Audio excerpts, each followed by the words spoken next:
ஒரு காலத்தில் ஒரு பெரிய வீட்டில் நல்ல செல்வந்தர் ஒருவர் இருந்தார். அவருக்கு ஒரு நல்ல மனைவி, ஒரு அழகான மகள் இருந்தாள்.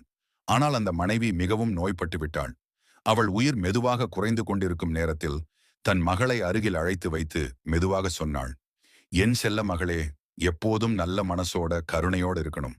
அப்போ தேவன் உனக்கு எப்போதும் துணை நிற்பார். நான் உன் இதயத்துல எப்போதும் உன்னோடு இருக்கிறேன்.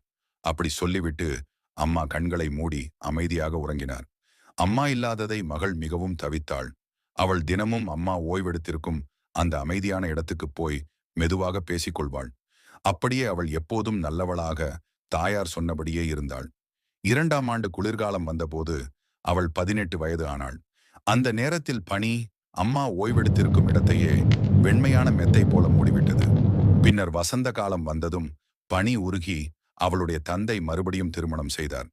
புதிய மனைவியோடு 2 மகள்களும் வந்தனர். அவர்கள் வெளியில் அழகாக தோன்றினாலும் உள்ளத்தில் கொடூரமாக இருந்தனர். அதிலிருந்து சின்னத்திற்கும் வாழ்க்கை கஷ்டமானது. அவளுக்கு ஹால் ரொம்ப பெரியது. அவள் சமையல் அறையில்தான் இருக்கட்டும் என்று அவளை துன்புறுத்தினர். அழகான ஆடைகளை பறித்து கொண்டு பழைய சாம்பல் நிற உடை, மரக்காலணி மட்டும் தந்தனர். பாருங்க, ராணி மாதிரி இருந்தவள் இப்போ சாம்பல் மண்டி என்று சிரித்துக்கொண்டே அவளை சமையல் அறைக்கு தள்ளினார்கள். அவள் தினமும் அதிகாலை எழுந்து தண்ணீர் எடுத்து வந்து அடுப்பு மூட்டி சமைத்து துவைத்து சுத்தம் செய்து கொண்டே இருந்தாள். இரவு வந்ததும் படுக்கை கிடையாது. நெருப்பறையின் சூடான சாம்பல் அருகே சுருண்டு படுத்து உறங்குவாள். அவள் முகத்தில் எப்போதும் கரி தூசி இருந்ததால் சிண்ட்ரெல்லா என்று அவளை அழைத்தார்கள். ஒரு நாள் தந்தை சந்தைக்கு செல்ல திட்டமிட்டார். மகள்களிடம் ஏதாவது பரிசு வேண்டுமா என்று கேட்டார். அழகான புடவை வேண்டும் என்றாள் ஒருத்தி. முத்து வைரம் வேண்டும் என்றாள் இன்னொருத்தி. உனக்கு சிண்ட்ரெல்லா என்று கேட்டார். அவள் மெதுவாக, அப்பா, நீங்கள் திரும்பும் வழியில் உங்கள் தொப்பியை தொட்ட முதல் கிளையை மட்டும் எனக்கு கொண்டு வாருங்கள் என்றாள். சந்தையில் மகள்களுக்கு புடவை, முத்து, வைரம் வாங்கினார். திரும்பும் வழியில் ஒரு முள்மரம் கிளை மெதுவாக அவரது தொப்பியை தொட்டது. அதையே எடுத்தார். வீட்டுக்கு வந்து பரிசுகளை மகள்களுக்கு தந்து அந்த கிளையை சிண்ட்ரெல்லாவிற்கு கொடுத்தார். அவள் அதை எடுத்து அம்மா ஓய்வெடுத்திருக்கும் இடத்தில் நட்டாள். விரைவில் அந்த முள்மரம் அழகான மரமாக வளர்ந்தது. தினமும் சிண்ட்ரெல்லா அந்த மரத்துக்கு போய் 3 முறை விருப்பம் கேட்டாள். அப்போது ஒரு வெள்ளை பறவை கிளையில் வந்து அவளுக்கு தேவையானதை வீசித்தரும். அவ்வாறு நாட்கள் போய்க்கொண்டிருந்த போது அரசன் தனது மகனுக்கு மணமகளை தேர்ந்தெடுக்க 3 நாள் திருவிழா அறிவித்தார். எல்லா இளம் பெண்களும் அழைக்கப்பட்டனர். அந்த செய்தியை கேட்டவுடன் சிண்ட்ரெல்லாவின் அக்காக்கள் மகிழ்ந்து கொண்டனர். சிண்ட்ரெல்லா, எங்கள் செருப்பை துடைத்திடா, எங்கள் முடியை சீவி விடு, நாங்கள் அரண்மனைக்கு போகணும் என்று அவளை வேலைக்கு வைத்தனர். அவள் துக்கமாக தாய்மாமியிடம், நானும் போகலாமா என்று கேட்டாள். நீயா? உனக்கு அழகான உடை இல்லை, காலணி இல்லை, சாம்பல் மண்டியாயிருக்கிறாய், எப்படி போக முடியும் என்று சிரித்தார். அவள் அழுதபடியே மீண்டும் கேட்டபோது, சரி, இங்கே சாம்பலில் கலந்துள்ள பருப்புகளை 2 மணி நேரத்திற்குள் பிரித்து தரினால் நீ வரலாம் என்றார். சிண்ட்ரெல்லா வெளியில் சென்று மெதுவாக கூவினாள்.